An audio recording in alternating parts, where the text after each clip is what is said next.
Hey everybody, Scoutcrafter here again, Mishmash Monday. Hope you had a great weekend. Still cold down the shop here. Let me get my hat. Let's get started right away. Okay, first off, I want to start off with a quick observation. You know, I like Amazon. I always have. I think Amazon's a great company. I order a lot of stuff from them. If I order like this here, I ordered some light bulbs. These are the tail lights for my car, right? Glass, fragile, right? Very fragile glass. It comes in an envelope, okay? A pad, a bubble envelope, but it's not really protected, right? Just thrown in there. However, when I order this that came today, right? Look, comes in a box with paper for this. Something unbreakable. I always find that amazing. Every time I order something unbreakable, it comes in a box with wrapping paper. When I order glass or something fragile, it just comes in an envelope. Is that the same with you, or is it just they do that here by me to annoy me? Okay, so on Friday we did a video and I was talking about this beautiful hide USA angled pry scraper bar, whatever they call it, right? And they made all over. In fact, a couple of subscribers mentioned that they make this tool for beekeepers, and they sell that. It's usually made of stainless, but they use it for beekeepers, and it's a common tool, super simple to make, right? However, I told you that the new ones are made in China and they're not as good as the old ones, so I saw this one. They said, oh wait, Vaughan still makes it, USA. Let me order one up. They're only about $8. Let me see how it compares. And I really had such high hopes. I got to tell you, I was like, oh, please, I love Vaughan. Great company. I get this thing disappointing, and I'll tell you why. First of all, we're going to compare the two, okay? We're going to compare all the difference, but I'll tell you right off the bat, this I cannot bend. This, I could bend this in half if I wanted to. So right off the bat, it annoyed me, but let's do some comparisons. First, let's take a thickness check. Okay, I measured the thickness here, and the thickness on the hide was 127 thousandths of an inch. The thickness of the Vaughan at the same spot was 112 thousandths. Okay, so already it's thinner. Let's check the weight. Now for the weight, first we'll check the hide in grams. We have 160 grams. Now let's check the Vaughan in grams. 140 grams. Do a ring test. I'm going to hit it on the side midway.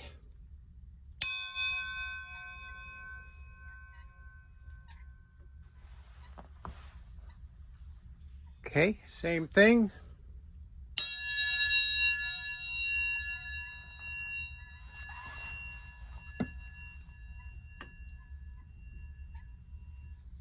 Okay, next I'm going to do a flex test.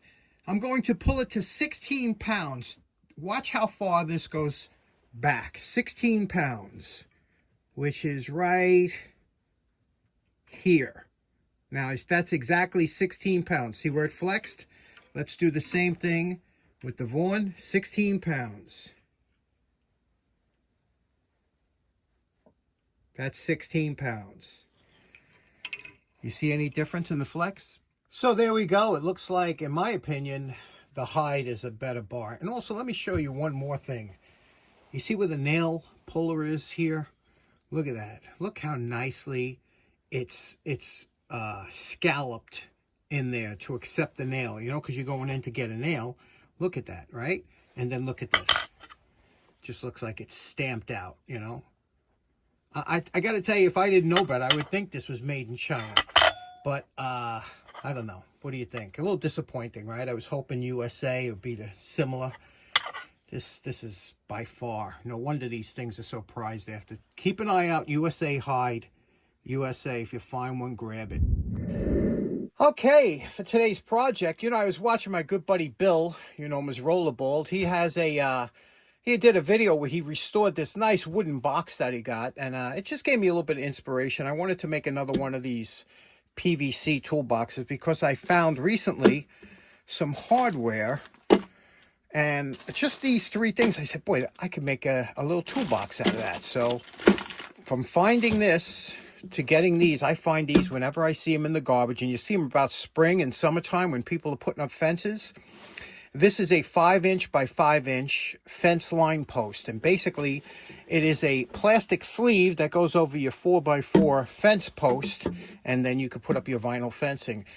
Big here in New York, you know, good fences make good neighbors. However, for some reason in Kentucky, they don't have too many fences. I don't know. I was looking at land in Kentucky. It's like no fences. I'm like, how do you tell your boy? How do you know when how do you cut your lawn? Where do you stop? Anyway, so you get one of these and you could buy them. They're about, for a 9-foot length, they run about $35 or $40, which sounds like a lot of money, but you think of how many boxes you could make out of that. You could make 9 1-foot toolboxes out of that, which is pretty good. So we're going to cut off a small section here. I don't want to make a long one. I like small boxes. And we're going to knock one out. So let's get started. First thing I have to do is mark off how long I want it, and we'll cut it. Now, normally I do use my table saw, but my table saw, like every other flat piece of equipment in my shop, is filled with junk. So I'm going to have to do this the old-fashioned way. Now I marked off this side where I'm going to have to clean that up because I cut it. Again, I didn't have my table saw. I don't want to, I'm going to stay above this lip. I'm doing this by eye. I don't care how long it is because it's just going to be long enough that I want. So that's about the length I want. I draw a line down here with a Sharpie, flip it like this, and do the same thing 4 times. Now that I have those 4 lines going all the way around it, I'm going to use a hacksaw. Now I have different blades and different hacksaws. This is about 14 teeth per inch, which is pretty coarse for a hacksaw, but that'll go through the PVC really nice and quickly. I have it clamped down to my bench, and I will take this and just follow the line and cut through, just cutting the top, and then I'll flip it and turn it 4 times.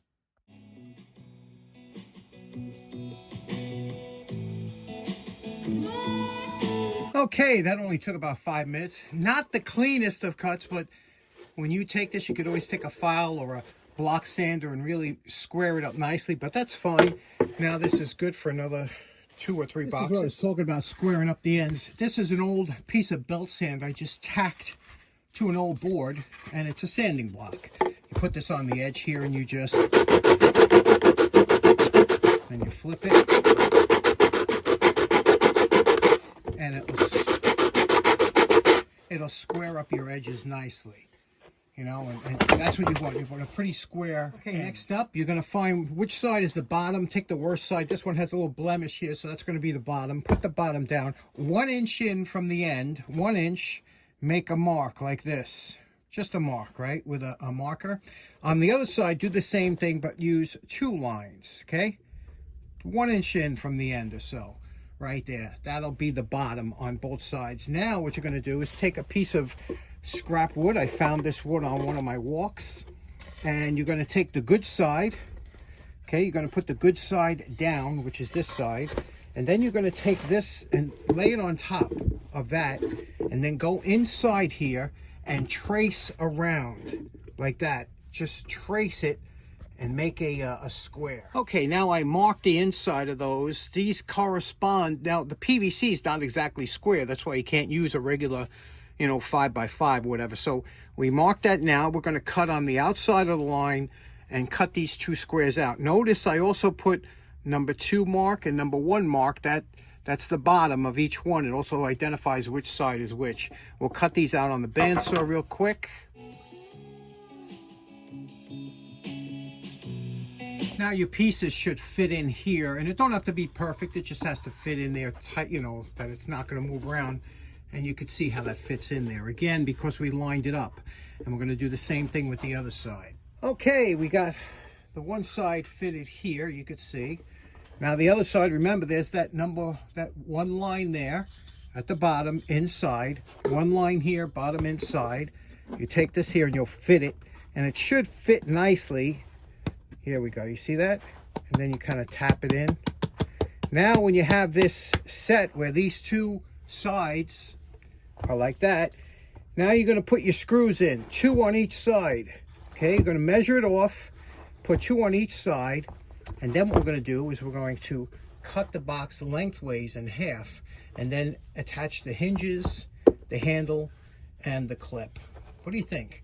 First thing we're going to do is we're going to stain these so that they're ready for tomorrow. Okay, I've never been a real fan of black. I like silver much better on the top of that box. So I'm using some citrus strip, or citrus foam spray. Never used it before. They don't work as good as the old stuff did, but I'm going to just spray a little bit on here and see what we get, of how long it's going to take to strip this off. Okay, whatever finish Stanley uses, that's hard to get off. I had to really scrape and wire brush after that. The citrus didn't really do much of anything, but I got it off, and there we go. This is like a satin finish. I like it much better than the black. Okay, it's the next day. We have 1 coat of gun stock, 3 coats of shellac on here on the end pieces. Now we're going to slip them in. We're going to screw them in on 3 sides. We're not going to screw in the back because we have to slide this on the bandsaw base. So 3 sides, let's do that. 2 pieces of aluminum L bracket makes for a good shelf for the tray. Now we have everything together screwed in except for the bottom, and we're going to pass it through the bandsaw. Here's the tray that we made just out of some oak and scrap wood. And we're calling this project done. Now the whole reason I did this project is because, like I said, I came across these 3 pieces of hardware. The window latch here, which is really not the best thing to keep a box closed, but it's interesting. The handle here, which was black, we made silver, and the 2 hinges on the back that I had. I also found this wood in the trash, and that worked out good, especially stained. And here's what it looks like inside. To open it, you just slide it this way here, slide that open, and then this opens up like that. I made a little shelf there, a little tray out of oak, some scrap wood again, that gun stock and shellacked, and I put that carpet, you know, the mat you buy at the dollar store, inside there. And there's the inside. Here we go. Now, again, the most difficult part of this project here is getting the hardware. You know, there's a lot of small hardware here because all these pieces come with wood screws, and you can't use wood screws in here. You need a nut and a bolt, so there's a lot of smaller hardware. And then if the hardware is too long, like it was on the top here, you got to cut it down and file it so it's, you know, it looks like it's small and custom, just like the one on the bottom there. You see, you got to file that all down. You don't want to get scraped or anything, but there we go. This is a great little box, very handy, very great, a good size. This is 10.5 inches. My other one, I think, was a foot.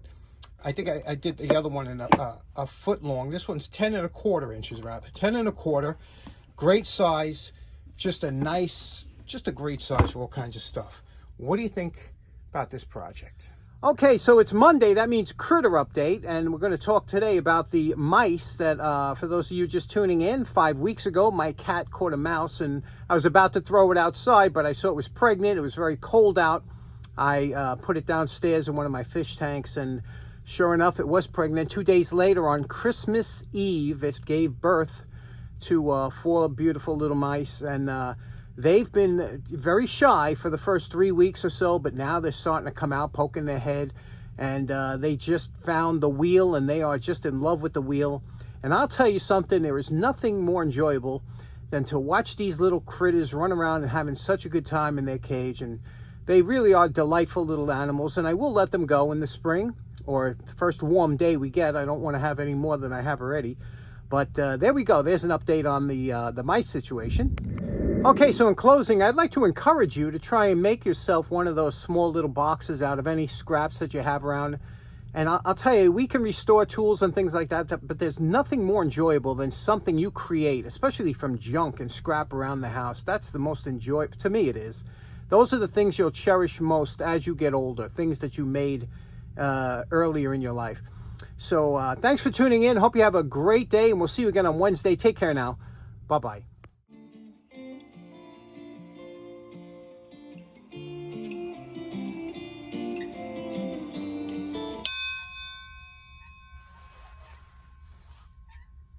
Okay, same thing.